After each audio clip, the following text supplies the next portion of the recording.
Welcome back to Midnight Whispers. If this is your first time here, turn off the lights, put in your headphones, and get comfortable. Because tonight's story is a true account, shared with me by a listener who asked to remain anonymous. This is The House on Miller Street. I was 26 years old when I moved into the house on Miller Street. It was cheap, too cheap, if I'm honest, but at the time, I just thought I'd gotten lucky. 3 bedrooms, a small backyard, an old brick fireplace that didn't work anymore, and hardwood floors that creaked in a way that almost felt charming. I remember standing in the empty living room on move-in day, sunlight coming through the dusty windows, thinking about how much space I finally had after years of cramped apartments. The landlord, a quiet man named Mr. Hensley, barely said a word during the walkthrough. He was in his 60s, thin, with the kind of stare that made you feel like he was looking past you rather than at you. He showed me the kitchen, the bedrooms, the small backyard with its overgrown grass. But when we reached the hallway near the back of the house, he paused. His hand rested on the wall for a moment longer than it needed to. "Keep the hallway light on at night," he said. "Trust me on that one." I laughed it off. Old houses have quirks, I thought. Creaky floors, drafty windows, maybe a wiring issue somewhere that made him cautious. Nothing more. The first week was normal. I unpacked my boxes one by one, hung a few pictures on the walls, arranged my books on a shelf by the window. I met my neighbor, an elderly woman named Grace who lived 2 houses down, in a small house with a well-kept garden. She waved at me from her porch every morning when I left for work, but she never smiled. Not once. I didn't think much of it then. I figured she was just one of those quiet, reserved types you find in older neighborhoods. By the end of that first week, I'd almost forgotten Mr. Hensley's warning entirely. The house felt peaceful. Almost too peaceful, in hindsight. It was the second week when things started. I woke up around 3 a.m. to the sound of footsteps in the hallway. Slow, deliberate, like someone walking heel to toe, testing each floorboard before putting their full weight down. I sat up in bed, heart pounding, and listened. The footsteps stopped right outside my bedroom door. I held my breath. Waited.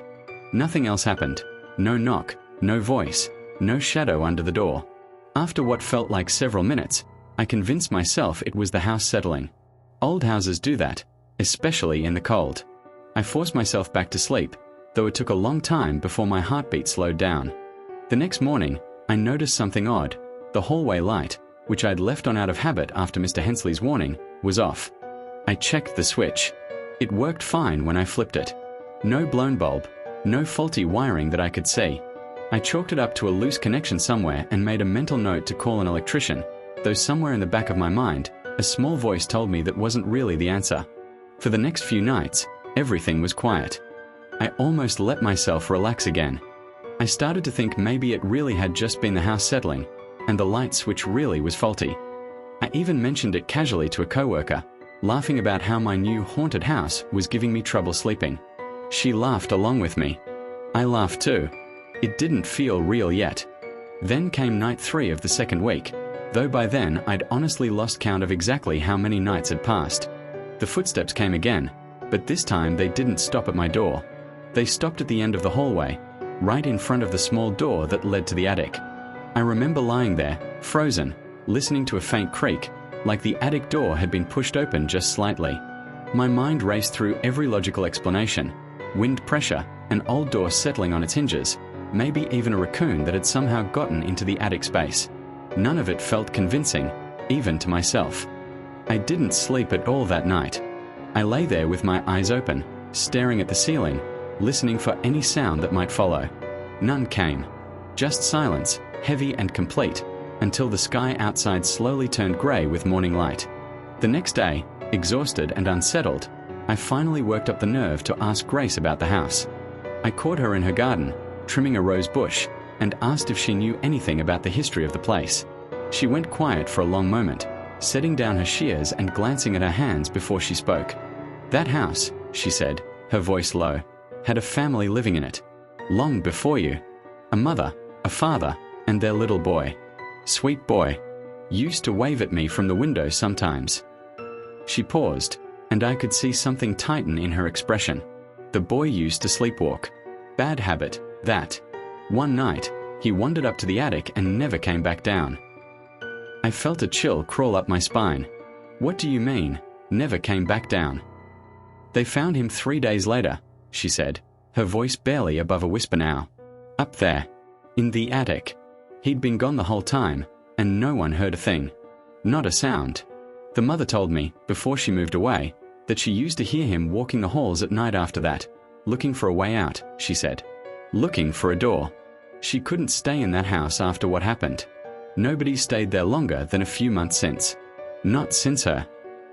I wanted to laugh it off, tell myself it was just an old ghost story that neighbors like to scare newcomers with. Every neighborhood has one, after all, some tragic tale passed down to make new residents uneasy. But something about the way Grace said it, flat, tired, like she'd told this story too many times to too many young tenants who never stayed long enough, made my stomach turn cold in a way that no logical explanation could fix. That night, I made sure every light in the house was on. Every single one, kitchen, hallway, bathroom, even the small closet light I never bothered with. I even wedged a chair under my bedroom doorknob, feeling more than a little ridiculous as I did it, but doing it anyway. I told myself it was just so I could sleep easier. I told myself a lot of things that night. For a while, it worked. I lay in bed with the light spilling faint yellow lines under the door, and I actually started to drift off sometime past midnight. Around 2:47 a.m., I remember checking the clock, the glowing numbers burned into my memory. The footsteps started again. Slow. Heavy. Except this time, they didn't stop outside my door. They didn't stop at the attic either. They came closer. Step by step, unhurried, until they stopped right at the end of my bed. I lay there, absolutely still, eyes squeezed shut, praying it was my imagination, praying that if I just didn't move, didn't breathe, it would pass like a bad dream. And then I heard it. A small voice. A child's voice, soft and close. Right beside my ear, as if someone were leaning down next to the pillow. Can you help me find the door? I don't remember screaming, but my neighbor later told me she heard it from 2 houses away, clear through the night air.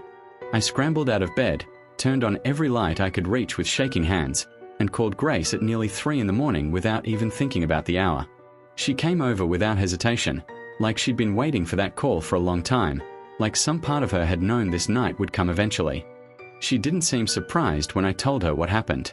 She just nodded slowly, sat with me at my kitchen table until the sun came up, and said, "He's looking for the door out. He's been looking for years. I don't think he understands he's not supposed to be here anymore." I didn't sleep in that house again. Not for one more night. I broke my lease the very next week, forfeited my deposit without even asking for it back, and never looked back. Mr. Hensley didn't even argue when I told him I was leaving early. He just nodded, like he'd expected it all along, like I was simply the latest in a long line of tenants who'd made the exact same call at the exact same hour of the night. Months later, living somewhere else entirely, out of morbid curiosity I looked up the house's history online. Public records confirmed everything Grace had told me. A family had lived there decades ago, and a young boy had died in a tragic accident in the attic. The case had been ruled accidental at the time. No further explanation given, no other details released. Just a quiet closed file in an old newspaper archive. I still think about that voice sometimes, usually late at night when the house is quiet. Small. Confused. Not angry, just lost, the way a child gets lost in a crowded store, looking for a familiar face. Still looking for a door that, as far as I know, was never found. Still walking those same halls, waiting for someone to notice him, to help him find his way. To this day, I keep a light on in every hallway of every place I've lived since. My friends tease me about the electric bill. I let them. Because some nights, when the house creaks in a way that sounds just a little too deliberate, I remember those footsteps. And I remember that voice, right beside my ear, asking a question I was never able to answer. That's tonight's story from Midnight Whispers. If it gave you chills, hit that subscribe button and turn on notifications. We post new stories every week. And if you have a true story of your own you'd like to share, drop it in the comments below. We read every single one, and who knows, your story might be the one we tell next time. Until next time, sleep well. And maybe, leave a light on.